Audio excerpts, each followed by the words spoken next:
Hi friends, இன்றைக்கி மே 1 ஐயோவோட பிறந்த நாள். காலையிலே வேலைக்கு போயிட்டு வந்தாங்க. வந்தோடனே அவங்களுக்கே தெரியாமல் நான் முன்னாடியே பாயாசம் ரெடி பண்ணி வச்சுருந்தேன். பாயாசத்தை பார்த்தோன்னா ரொம்ப சந்தோஷம். அதுக்கு இனிப்புனா ரொம்ப பிடிக்குங்க, ரொம்ப விரும்பி சாப்பிடும். பாயாசம்னாவே அது ரொம்ப பிடிக்கும். டிஷர்ட் 2 வாங்கிட்டு வந்துடுங்க. அதுக்கு சஸ்பென்ஸாக கொடுத்துடலான்னு சொல்லிட்டு பாப்பா எடுத்துகிட்டு வந்து கண்ணெல்லாம் கட்டி கொடுத்தோம். அதுக்கு டிஷர்ட்டை பார்த்தோன்னா ரொம்ப பிடிச்சிருச்சு. ஏன்னா அதுக்கு ஷர்ட்டை விட டிஷர்ட்டு தான் ரொம்ப பிடிக்கும் ஐயாவுக்கு. ஏதாவது ஃபெஸ்டிவல் டைமில் நாங்கள் ட்ரெஸ் எடுக்க போனால் கூட டிஷர்ட்டு தான் கேட்கும். நான் தான் ராவடி பண்ணி ஷர்ட் எடுத்துக்கோ ஐயாவை அப்படின்னு சொல்லி நான் எடுத்துருவேன். அதனால் டிஷர்ட்டை பார்த்தோன்னா அதுக்கு ரொம்ப பிடிச்சிச்சிங்க. அதோட சைஸ் எனக்கு கரெக்டாக தெரியுங்கிறதுனால நானே எடுத்துகிட்டு வந்துட்டேன். கலர் டிசைன்லாம் பிடிக்குமோ பிடிக்காதோன்னு நினச்சேன். ஆனால் அதுக்கு ரொம்ப பிடிச்சிச்சிங்க. அதுக்கப்புறம் சேலம் போகலாம் ரெடி ஆகு அப்படின்னு சொல்லி சொன்னாங்க. நானும் ரெடி ஆகிட்டு அவங்களுக்கு சாப்பாடு போட்டு கொடுத்தேன். அப்புறம் அவங்க சாப்பிட்டுட்டு நம்ம எடுத்து கொடுத்த டிஷர்ட்லாம் போட்டுட்டு போஸ்லாம் கொடுத்துட்டு இருந்தாங்க.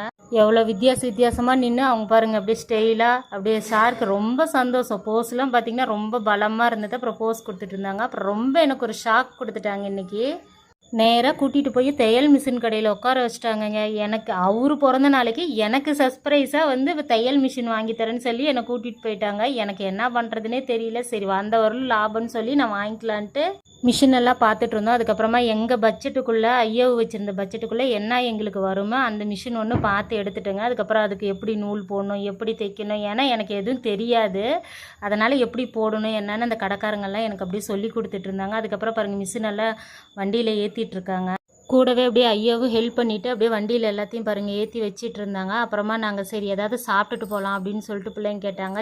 சரின்னு நாங்கள் பேக்கரிக்கு கிளம்பி போயிட்டோங்க. பேக்கரிக்கு போனால் அங்கே பாருங்கள் அவங்கவுங்க நான் முலாம்பழ ஜூஸ் வாங்கிக்கிட்டேன். சின்ன பாப்பா சோமாசா வாங்கிக்கிட்டா. பெரியவ ஐஸ் கேக் வாங்கிக்கிட்டா.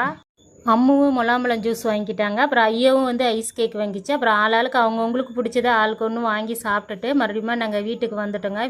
மிஷின்லாம் இறக்கிட்டாங்க. இறக்கிட்டு ஆட்டோமேனே மிஷின் எல்லாம் ஃபிட் பண்ணி கொடுத்துட்டாங்கங்க. அப்புறம் பாருங்கள் தான் மிஷின் இது தாங்க நம்ம வீட்டுக்கு வந்துருச்சு மிஷினு.